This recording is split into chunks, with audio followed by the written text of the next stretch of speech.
Government spending is as ludicrous as you would expect it to be. More about that coming up today on The Hollywood Conservative for The Rebel.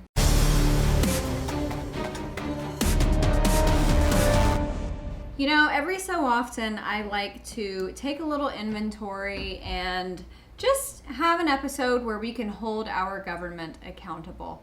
Now, I love our country, but I hate our government. I love our president, but I hate the amount of corruption that surrounds him in Washington, D.C. And so today I want to focus on government spending, because I think that the way that our founding fathers structured our government with bicameral checks and balances and, try and attempt to keep government small, I think that they would be rolling over in their graves if they saw the types of things that we are spending money on. So I did a little bit of research, found some of the most egregious, I think, things that we are spending money on. So I'm just going to go through a few of those. All right, the U.S. government spent $750,000 on a new soccer field for detainees at Gitmo, at Guantanamo Bay. The U.S. government has spent $175,000 to determine if cocaine makes Japanese quail engage in sexually risky behavior. It's very important, don't you think? The U.S. government spent $200,000 on a tattoo removal program in Mission Hills, California. Now, I am assuming that pertains to rehabilitated gang members, but still, $200,000 of taxpayer money. I think that's something that should be provided by the private sector, charities, things like that.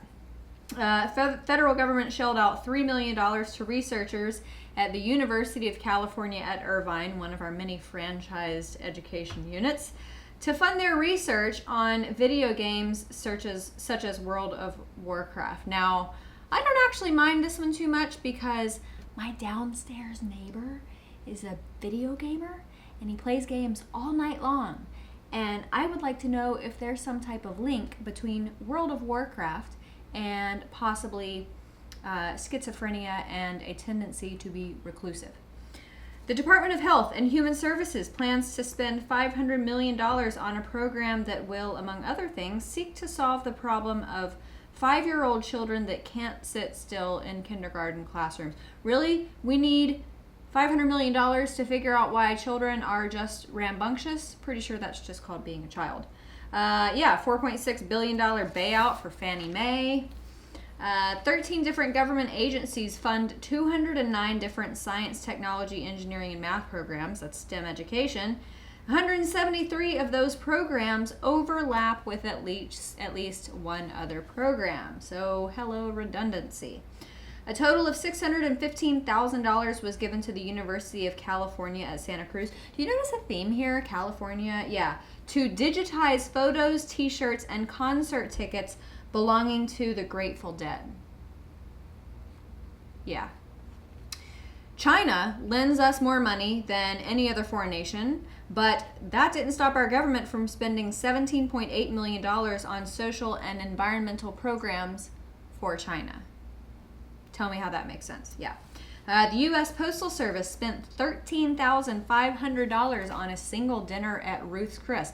I don't know about you, but my mail lady sucks. She's too lazy to bring a 2-pound package up a couple flights of stairs. I don't think she deserves any meal at Ruth's Chris Steakhouse. A total of $1.8 million was spent on a museum of neon signs in Las Vegas. The federal government spends $25 billion a year maintaining federal buildings that are either unused or totally vacant. I say sell to the private sector. The U.S. government handed one Tennessee library $5,000 for the purpose of hosting a series of video game parties. YOLO, I guess.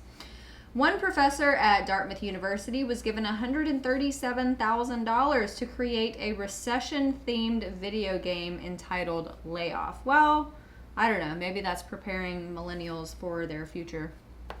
The U.S. Department of Agriculture once shelled out $30,000 to a group of farmers to develop a tourist-friendly database of farms that host guests for overnight haycations.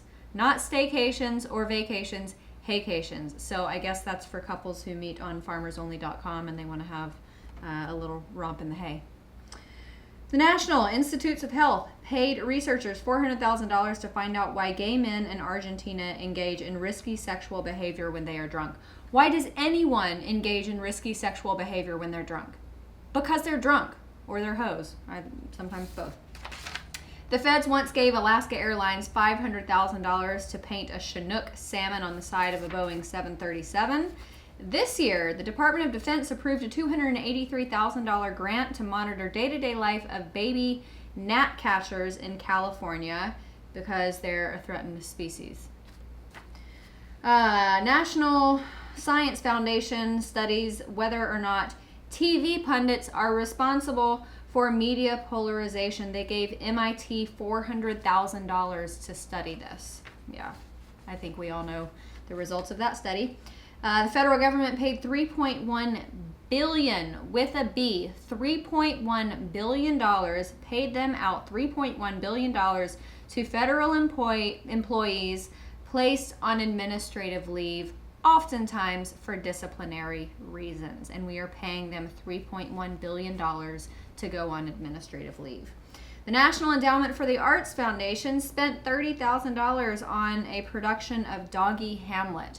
That's pretty much exactly what you would think it is, except it's worse. It's actors chasing dogs and sheep around a field in New Hampshire. Now, why do I bring all of this up? Because I was a little upset over the Trump omnibus bill, that massive, massive spending package that President Trump vowed to never to do again. So I will be holding him to that. The House of Representatives has the power of the purse. Midterm elections coming up, very, very important that we retain the House, and I hope that we get a speaker in there who will actually hold some people accountable, shore up the purse strings, tighten them, tighten them, tighten them. Somebody should probably tell me to do that with my credit cards, but anyway, that's my money, not theirs. So we can slash some of this spending because like I said earlier, this is not what the Founding Fathers intended. So thanks for watching, everybody. I hope this didn't enrage you too much. I'm Amanda Head, the Hollywood conservative for The Rebel. If you enjoyed my commentary and want to hear more from all of us here at The Rebel, subscribe to our premium content at www.therebel.media/shows. Make sure you're following us on Facebook and Twitter for all of our latest news, and download our new app for The Rebel Media on the App Store. That way you will have easy and instant access to all of our latest videos and your favorite Rebel shows. Thanks so much for watching. I'm Amanda Head for The Rebel.